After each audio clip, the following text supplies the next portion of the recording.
Assalamualaikum warahmatullahi wabarakatuh. Selamat pagi, salam sejahtera buat kita semua.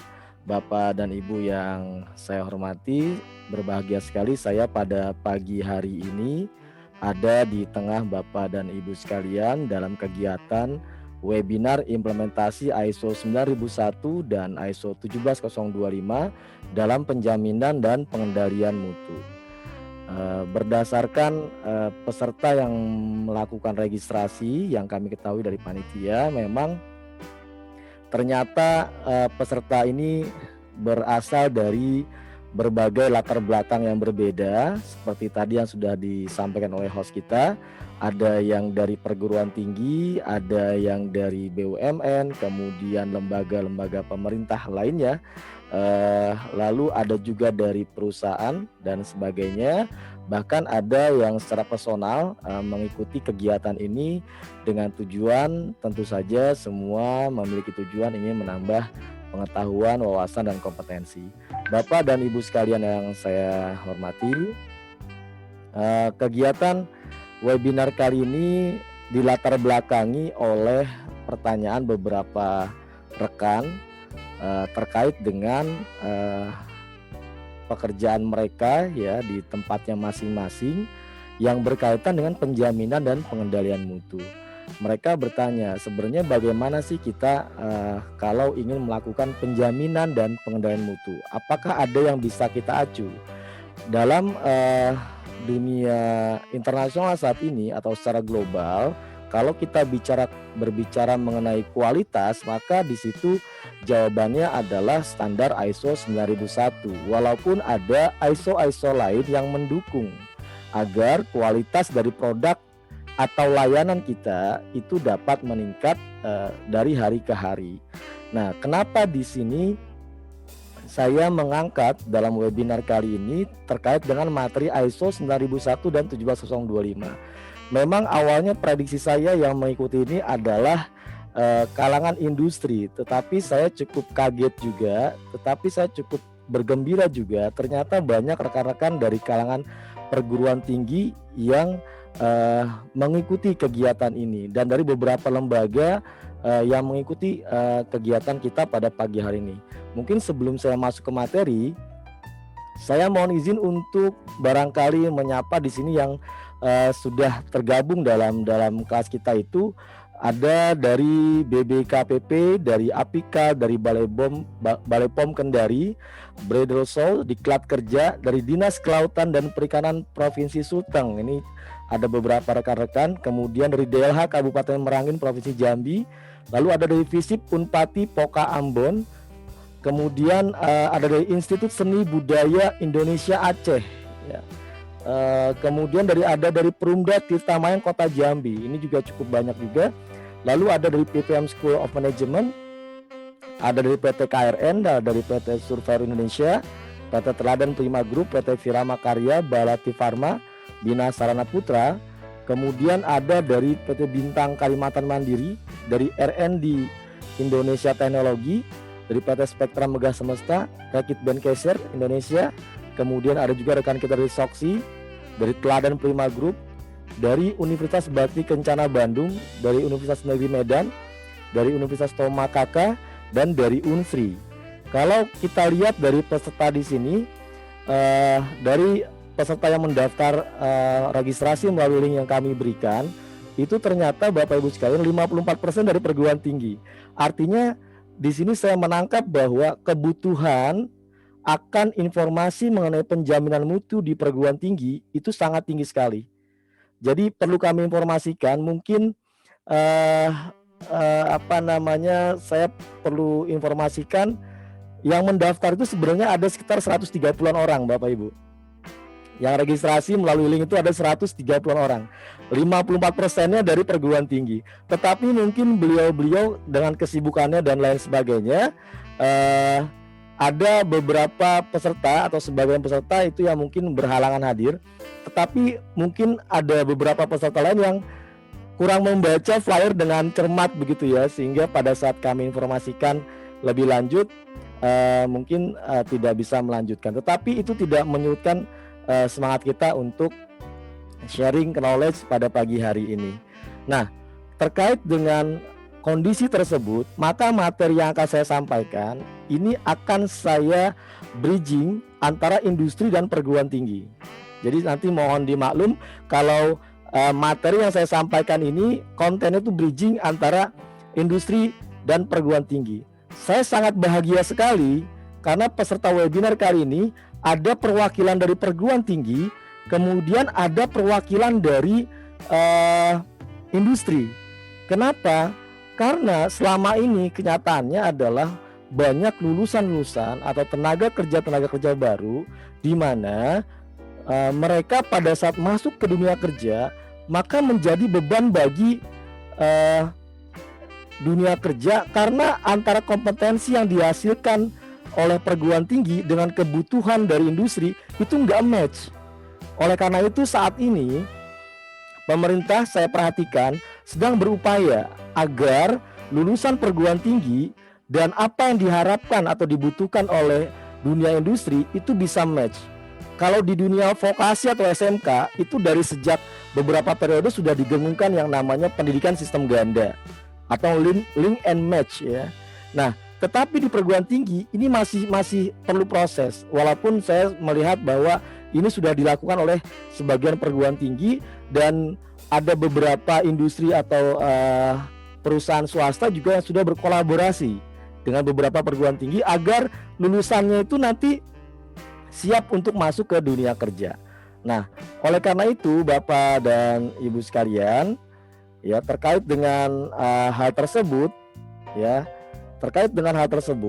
maka materi ini coba saya sampaikan dan saya utarakan melalui kegiatan webinar ini. Nah, kegiatan webinar ini Bapak Ibu sekalian, kami menggunakan metode yang disebut micro learning. Bapak Ibu mungkin sudah pernah mendengar istilah micro learning. Jadi micro learning itu adalah suatu pelatihan, teknik pelatihan di mana teknik pelatihan ini menggunakan waktu yang lebih singkat dengan materi yang lebih sempit. Di luar sana, micro learning ini sedang berkembang, apalagi menyasar kaum milenial ya, artinya generasi-generasi yang sekarang, yang muda-muda sekarang, di mana mereka memiliki konsentrasi yang terbatas waktunya.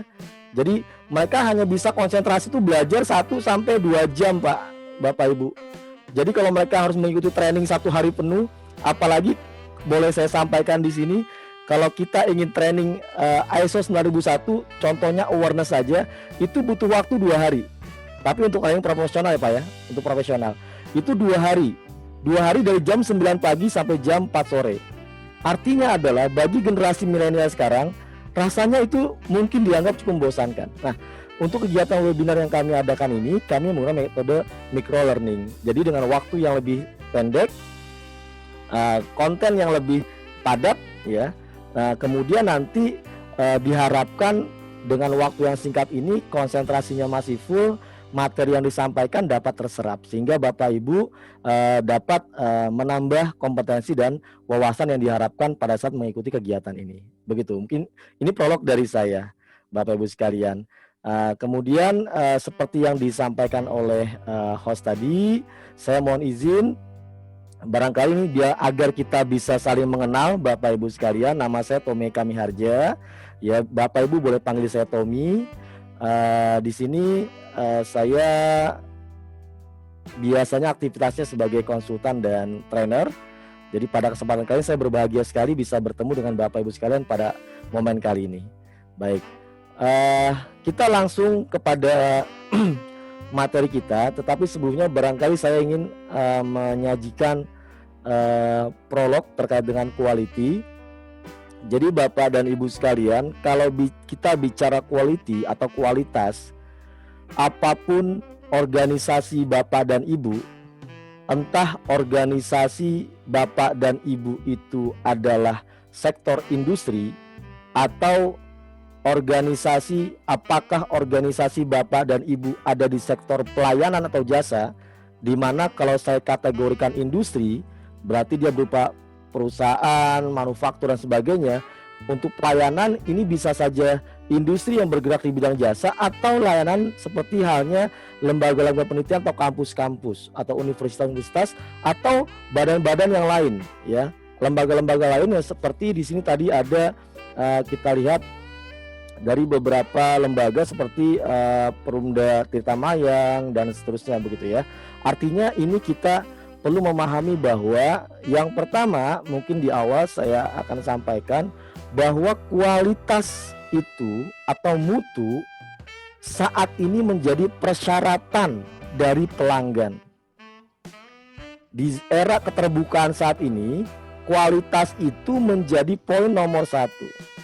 Orang sekarang nggak melihat lagi itu produksi siapa produsennya, kemudian bagaimana dia didistribusikan, apakah berasal dari dalam negeri atau luar negeri, tetapi orang akan melihat kualitas. Pada saat produk atau layanan kita berkualitas, maka konsumen atau pelanggan atau stakeholder itu akan menggunakan produk kita dan jasa kita secara berulang-ulang. Artinya akan menjadi pelanggan yang setia. Bukan hanya di industri, di bidang jasa dan pelayanan pun demikian. Seperti halnya misalnya apabila Bapak dan Ibu bertugas di lembaga pendidikan seperti kampus atau universitas dan lain sebagainya.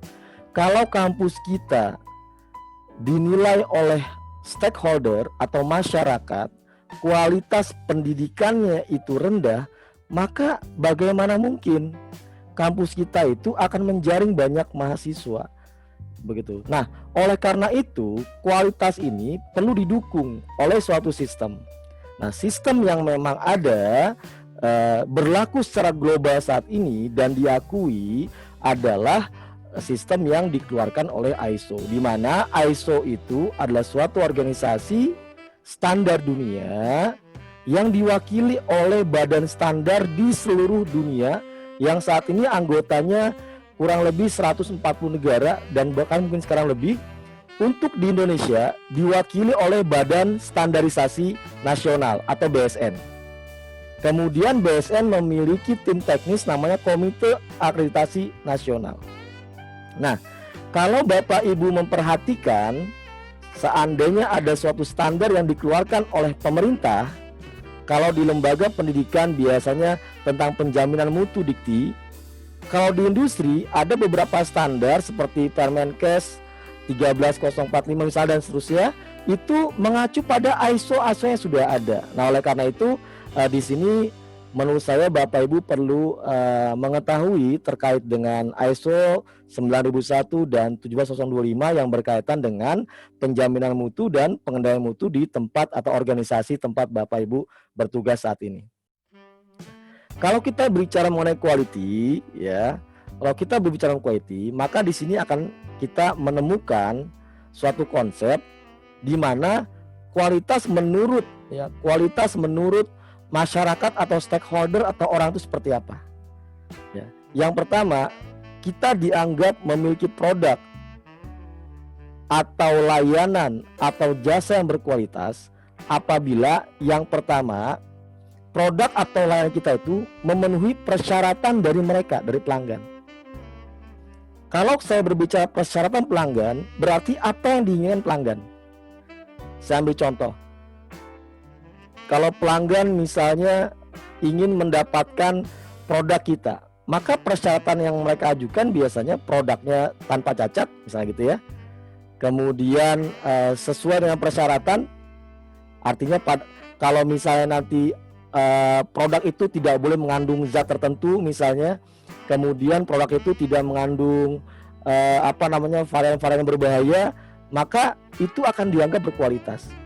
Kemudian kualitas itu sendiri ya dikatakan berkualitas apabila ada kecocokan untuk digunakan. Artinya pada saat mereka beli ini, kondisi saat ini karena banyak produk-produk yang dipasarkan secara online, maka di sini terkadang ada statement terkait dengan kualitas, yaitu apabila barang atau layanan yang kita dapatkan atau pelanggan dapatkan itu cocok untuk digunakan.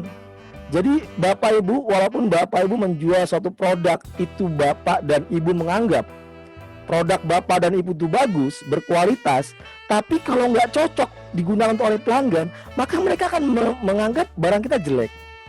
Nah, itu yang maksud saya di sini, kecocokan untuk digunakan. Kedua, selain cocok untuk digunakan, terkait keselamatan. Apabila alat atau jasa atau barang yang bapak atau ibu persembahkan untuk pelanggan, kemudian di sana mengandung unsur yang membahayakan keselamatan, maka produk atau layanan tersebut dianggap tidak berkualitas. Itu maksudnya. Nah, kemudian efektivitas penggunaan.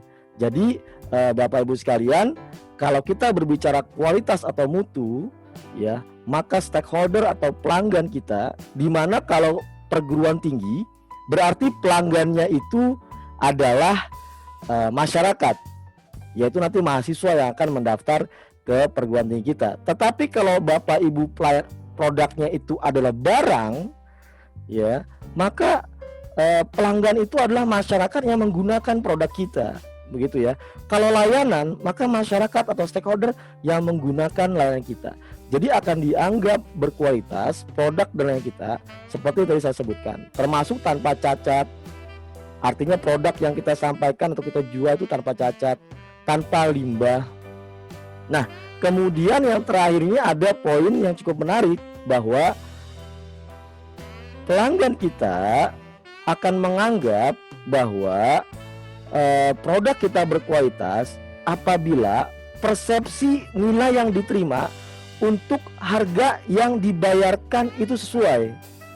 Artinya, kalau kita pernah mendengar suatu produk itu, misalnya tas branded ya, bagi kaum hawa biasanya ya, itu harganya sampai ratusan juta, sampai miliaran bahkan ini dianggap berkualitas.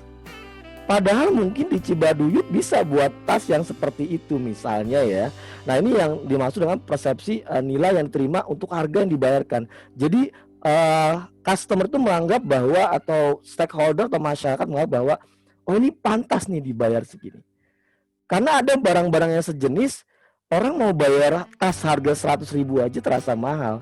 Tapi ada beberapa kalangan, dia rela mengeluarkan uang sampai ratusan juta hingga miliaran untuk sebuah tas. Artinya di sini bahwa pelanggan atau customer atau masyarakat tersebut menganggap produk tersebut memiliki kualitas yang cukup tinggi.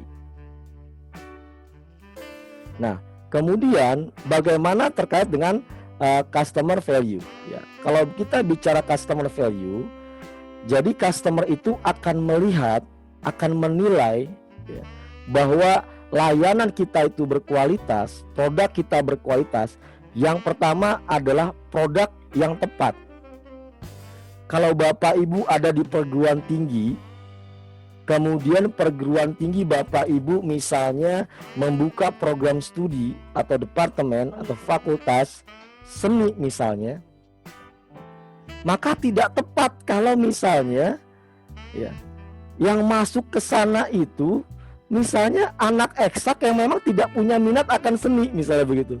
Jadi bisa dipastikan akan berguguran di tengah jalan, karena seni itu agak berbeda. Ini tidak berbicara sains atau non sains, cerdas atau tidak cerdas, karena banyak dan saya temui rekan-rekan saya pekerja seni itu sangat cerdas sekali. Jadi ini tidak ada kaitan dengan itu. Ini kaitan dengan tepat enggak produk kita. Nah, kalau kita sudah mengetahui ya segmen kita kemana, maka Bapak Ibu dalam menyampaikan informasi, melakukan pemasaran atau promosi terkait dengan program studi kita atau kampus kita, maka itu akan lebih tepat sasaran. Nah, itu yang pertama. Yang kedua, spesifikasi yang tepat. Kalau kita memiliki produk atau layanan, kemudian spesifikasi yang kita tawarkan ya, dengan apa yang kita berikan enggak sesuai, maka saya pastikan pelanggan akan kecewa Bapak Ibu. Misal ya Bapak Ibu ya, kita beli sepatu deh, ini contoh sederhananya. Kita beli sepatu dengan memilih ukuran misalnya 32 ya, dengan ukuran 32. Ternyata sampai di rumah kita ya, pada saat kita misal contoh membeli sepatu tersebut ukuran nomor 32 sampai di rumah kita 30 nggak sesuai dengan spesifikasi yang diharapkan, maka nilai dari customer tersebut itu akan berbeda. Jadi kita dianggap kurang bermutu apa yang kita jual, ya, apa yang kita sampaikan. Selanjutnya adalah jumlah yang sesuai. Kalau kita bilang 2 ya 2, kalau kita bilang 3 3. Walaupun kadang kita memberi lebih, ya.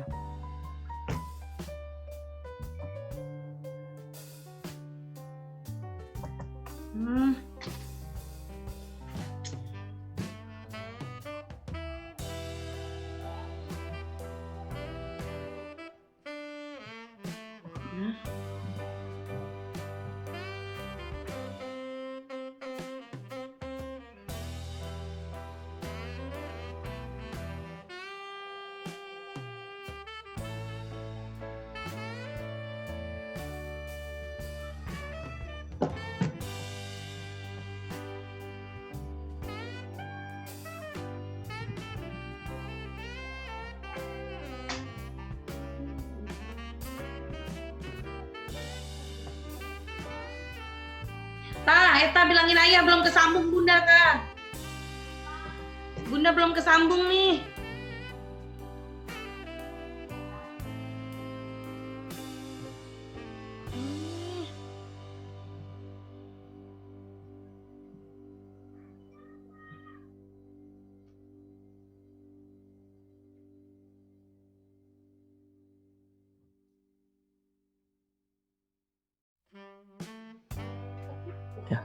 Baik Bapak Ibu sekalian, mohon maaf ada sedikit kendala teknis di jaringan. Saya lanjutkan ya Bapak Ibu sekalian ya.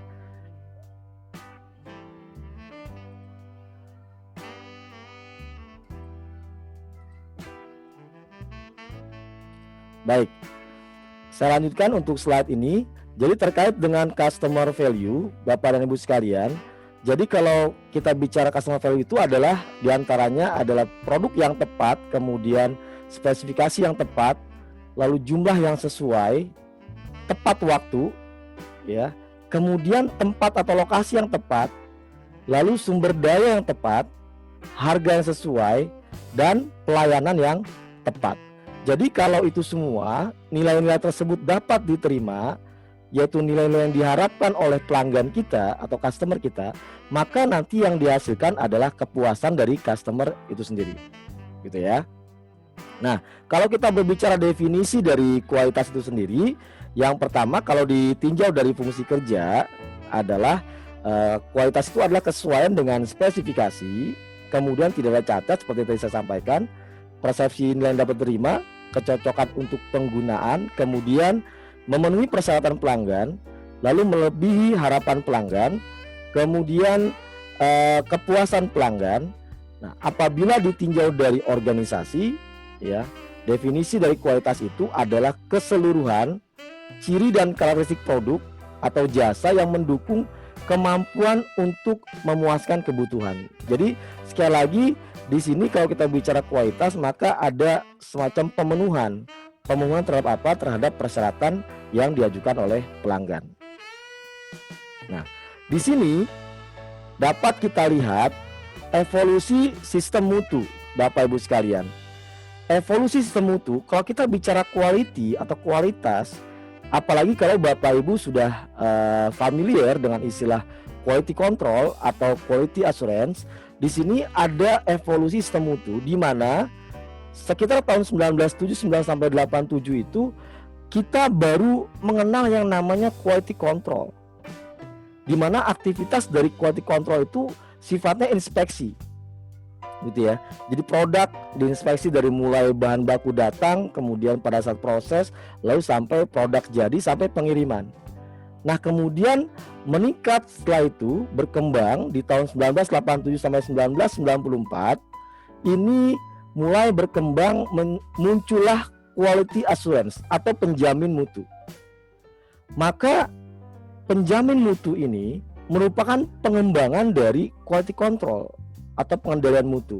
Di sini di beberapa organisasi, berdasarkan apa yang saya ketahui, bahwa di dalam suatu perusahaan ada perusahaan di mana struktur organisasinya menempatkan QA di atas QC. Tetapi agak unik juga, ada suatu perusahaan di mana mereka menempatkan QA di bawah QC, tetapi itu kebijakan perusahaan ya. Artinya kita kembali kepada perusahaan. Secara umum QA atau penjamin mutu itu ada di atas dari quality control gitu. Nah, kemudian berkembang kembali di tahun 2000-an sampai saat ini muncullah yang disebut quality management ya. Jadi quality management ini bahwa mutu atau kualitas itu di-manage menggunakan sistem. Karena tahun 2000 sampai sekarang itu sudah mulai muncul suatu sistem yang dapat dijadikan acuan untuk menjaga kualitas. Saat ini sistem tersebut dinamakan ISO 9001 dengan versi yang terbaru yaitu ISO 9001 2015 gitu ya. ISO 9001 2015. Nah, oleh karena itu Bapak Ibu sekalian, materi ini yang berkaitan dengan ISO 9001 2015 akan saya sampaikan. Baik. Nah, ada pertanyaan sebenarnya yang mendasar, apa sih ya perbedaan antara quality assurance atau penjaminan mutu dengan quality control? Di sini kan sama-sama kualitas nih yang menjadi acuan. Jadi di sini saya berikan gambaran sedikit kepada Bapak Ibu sekalian. Yang pertama, kalau kita bicara penjaminan mutu, maka kita fokus pada pencegahan cacat atau kondisi yang tidak sesuai dengan apa yang kita harapkan. Kalau di industri, kondisinya adalah kondisi cacat produk. Tetapi kalau di layanan, kondisinya adalah kondisi ketidaksesuaian antara apa yang dipersyaratkan pelanggan dengan apa yang kita berikan. Jadi QA atau penjaminan mutu fokus pada pencegahan. Sedangkan quality control ini fokus pada identifikasi atau menemukan cacatnya ada di mana. Jadi dia identifikasi pada saat produk bahan baku datang dicek apakah sesuai, pada saat diproses dicek apakah sesuai dengan spesifikasi, pada saat nanti jadi produk dicek apakah sesuai dengan spesifikasi, pada saat mau dikirim ke customer juga dilakukan pengecekan. Nah, ini tugas dari QC. Sedangkan penjamin mutu ini fokus pada pencegahannya. Bagaimana barang yang datang nanti itu nggak ada yang cacat. Bagaimana pada saat produksi nanti tidak ada barang yang reject. Bagaimana pada saat nanti jadi produk tidak ada barang yang dikembalikan oleh customer dan sebagainya. Nah, salah satu contoh saya kasih gambaran begini. Kalau Bapak Ibu mengetahui proses di pabrikasi atau industri, Bapak Ibu pasti memahami yang namanya proses produksi. Walaupun Bapak Ibu ada di universitas ya atau di kampus maupun di industri, ada suatu proses namanya proses produksi. Tim QC dalam proses produksi tugasnya adalah melakukan identifikasi produk. Apakah pada saat diproduksi ini kadarnya sesuai enggak dengan spesifikasi produk? Apakah ukurannya sesuai enggak? Nah, kalau penjamin mutu tidak sampai di sana. Penjamin mutu harus bisa memastikan pada saat produksi itu berlangsung, apakah personel yang melakukan produksi itu kompeten atau enggak? Apakah latar belakang pendidikannya sesuai atau enggak? Apakah sudah mengikuti training atau enggak? Bahkan sampai ke alat, Bapak Ibu sekalian. Ini tugas QA, tugas penjamin mutu. Apakah alat yang digunakan itu terkalibrasi atau tidak alat ukurnya? Apakah alat yang digunakan itu memiliki rekod terkait perawatannya enggak? Nah, ini dua hal yang menurut saya Bapak Ibu juga pasti memahami bahwa kalau kita bicara penjaminan mutu, maka kita bicara pada fokus pencegahan. Kalau kita bicara quality control atau pengendalian mutu, maka identifikasi. Jadi lebih teknis ya. Yang kedua, pada penjaminan mutu, mereka mencari cara yang paling efektif untuk menghindari cacat. Sedangkan quality control atau pengendalian mutu atau QC berusaha untuk mendeteksi kecacatan dan kemudian mencari cara perbaikan untuk membuat kualitas produk menjadi lebih baik. Oleh karena itu, teman-teman di QC itu pada saat mengetahui ada produk mereka yang tidak sesuai spesifikasi atau cacat, maka mereka akan berusaha mencari nih penyebabnya apa. Kalau misalnya di alatnya bisa mereka modifikasi. Makanya ada di QC itu namanya Quality Control Circle. Jadi QCC itu biasanya menampung kreativitas tim QC untuk melakukan inovasi, pengembangan. Bagaimana produk ini bisa lebih efektif, bagaimana produk ini bisa lebih efisien, kemudian meminimalisir kesalahan dan seterusnya. Nah, itu tugas QC, ya, ranah QC.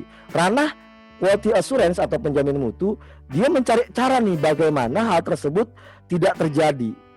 Sehingga dia terkadang berkoordinasi ya untuk QA ini dengan misalnya HR bagian training, dengan engineer bagian peralatan, dengan bagian produksi sendiri. Karena antara QC dan produksi itu berbeda. Untuk teman-teman di produksi itu memang benar-benar memproduksi sesuatu, kalau di QC itu mengecek sesuatu. Nah, bagaimana hal itu diterapkan di dalam suatu organisasi yang skupnya itu pelayanan seperti kampus misalnya atau badan-badan yang lain. Pada saat Bapak Ibu misalnya di kampus, contohnya ya, produk dari suatu organisasi pendidikan adalah lulusan. Miris rasanya kalau lulusan kita pada saat diterima bekerja di suatu perusahaan misalnya, saya ambil contoh misalnya mereka lulusan dari program studi bahasa Inggris. Lulusan program studi bahasa Inggris ya. Kemudian setelah lulus mendapatkan atau pekerjaan berkaitan dengan bahasa Inggris, tetapi pada saat interview tidak bisa berbicara bahasa Inggris dengan baik. Nah, ini kan berarti ada suatu kesalahan. Begitu ya. Berarti ada suatu kesalahan. Nah, oleh karena itu hal ini yang kita hindari, begitu ya. Hal ini yang kita hindari. Baik, saya lanjut. Nah, tugas dari penjaminan mutu adalah memastikan, kalau kita bicara perguruan tinggi, tugas penjaminan mutu memastikan bahwa lulusan kita itu harus sesuai dengan apa yang kita proses di dalamnya. Kalau kita membuka prodi bahasa Inggris, maka lulusan kita itu harus menguasai bahasa Inggris dengan baik. Kalau kita buka jurusan seni, maka lulusan kita itu memang menjadi seniman. Kalau kita di lembaga keguruan, ya, maka kita harus bisa memastikan bahwa lulusan kita itu harus siap menjadi guru. Ini contoh. Kalau kita di produksi, maka kita harus memastikan bahwa produk kita itu tidak cacat, gitu ya, tidak ada kekurangan dan sebagainya. Yang ketiga adalah kalau penjamin mutu itu prosesnya proaktif, ya, tindakannya yang lebih aktif, proaktif. Kalau quality control, prosesnya yang dijalankan oleh mereka reaktif. Jadi pada saat ada suatu proses yang salah, tim QC langsung reaktif, tanggap, langsung bereaksi. Kalau misalnya ada alat di pabrik macet, ya, tim QC, engineering, maintenance, produksi itu langsung berkolaborasi untuk menyelesaikan. Tim QC mencari tahu ada apa nih dan harus diapakan. Ya, tim engineering atau maintenance memperbaiki sesuai dengan kapasitasnya. Nah, tim produksi setelah itu sudah selesai maka dia bisa berproduksi kembali. Tetapi kalau untuk penjaminan mutu lebih kepada prosesnya. Setelah itu maka tim penjamin mutu atau quality assurance akan membuat program bagaimana hal itu tidak terjadi lagi. Oh, jangan-jangan perawatannya tidak rutin. Jangan-jangan si operator ini anak baru belum diberikan training misalnya begitu ya. Nah, itu secara umum gambaran tentang QA/QC. Selanjutnya tentang pendekatan proses. Kalau quality assurance atau penjamin mutu, kalau Bapak dan Ibu saat ini bertugas di penjaminan mutu, maka pendekatan yang Bapak dan Ibu lakukan haruslah proses based approach, pendekatan proses. Kalau QC pendekatannya produk. Artinya apa di sini? Kalau pendekatan proses, apabila Bapak dan Ibu mengetahui ya, memiliki produk yang gagal atau cacat atau nggak sesuai, maka Bapak dan Ibu sebagai penjamin mutu melihatnya itu prosesnya. Melihatnya dalam pendekatan proses. Sebenarnya bagaimana produksinya, bagaimana orang-orangnya, bagaimana peralatan yang digunakan, bagaimana lingkungan kerjanya, dan seterusnya. Begitu. Sedangkan QC itu, kalau QC itu pendekatan yang digunakan adalah pendekatan produk. Selama produk itu tidak cacat, maka QC menganggap tugasnya selesai. Produknya baik, sesuai spesifikasi, maka QC menganggap tugasnya selesai, karena itu memang ranah mereka. Tetapi QA tidak demikian, penjaminan mutu tidak demikian. Mereka harus memastikan memiliki program agar hal-hal yang tidak diinginkan tersebut tidak terulang kembali. Begitu. Nah, saya lanjutkan. Yang selanjutnya adalah melibatkan proses dalam menangani masalah terkait dengan mutu. Yang tadi saya sampaikan ya, bahwa penjamin mutu itu pendekatannya adalah pendekatan proses. Sedangkan kalau kita bicara QC, maka pendekatan itu pendekatan produk ya. Nah, contohnya di sini adalah apa yang dilakukan oleh penjamin mutu atau QA untuk menjamin bahwa kualitas produk dan layanan kita itu sesuai, maka mereka biasanya menggunakan audit mutu atau quality audit. Baik itu audit internal maupun audit eksternal. Sama seperti kampus, ada namanya sistem penjaminan mutu internal, ada sistem penjaminan mutu eksternal. Kalau internal berarti di dalam kampus yang mengaudit. Kalau eksternal SPME itu biasanya sifatnya akreditasi, gitu ya, sifatnya akreditasi. Oke, di sini kalau kita bicara tentang penjaminan mutu atau quality assurance, ini sifatnya umum, dapat diterapkan di mana saja atau organisasi apa saja, di mana apa yang akan saya sampaikan ini dapat diterapkan baik di industri maupun di lembaga pendidikan atau lembaga-lembaga lain yang sifatnya pelayanan atau jasa. Yang pertama, bagi pihak penjamin mutu itu ada 3 teknik atau alat penjamin mutu suatu produk atau jasa. Yang pertama adalah quality audit. Pada saat Bapak dan Ibu diberi wewenang atau tugas terkait penjaminan mutu, entah itu di industri atau jasa atau pelayanan atau perguruan tinggi, maka hal yang perlu dilakukan adalah quality audit atau audit mutu atau audit kualitas ya. Quality audit ada yang dilakukan secara internal, namanya internal audit, ada yang dilakukan oleh pihak eksternal ya, dari badan sertifikasi misalnya maupun pihak-pihak lain. Audit eksternal itu kalau di industri ini justru lebih banyak lagi auditnya. Ada dikenal dengan audit customer. Jadi customer kita yang melaksanakan audit itu diperbolehkan untuk mengaudit kita karena mereka meminta biasanya customer tersebut. Nah, ada juga audit yang dilakukan oleh badan sertifikasi seperti contohnya SGS, TUFNOT, BSI dan lain sebagainya. Begitu. Nah, di sini terkait dengan quality audit ini, sekali lagi saya ulas, ada audit yang sifatnya internal, ada audit yang sifatnya eksternal. Begitu ya. Ada audit yang sifatnya eksternal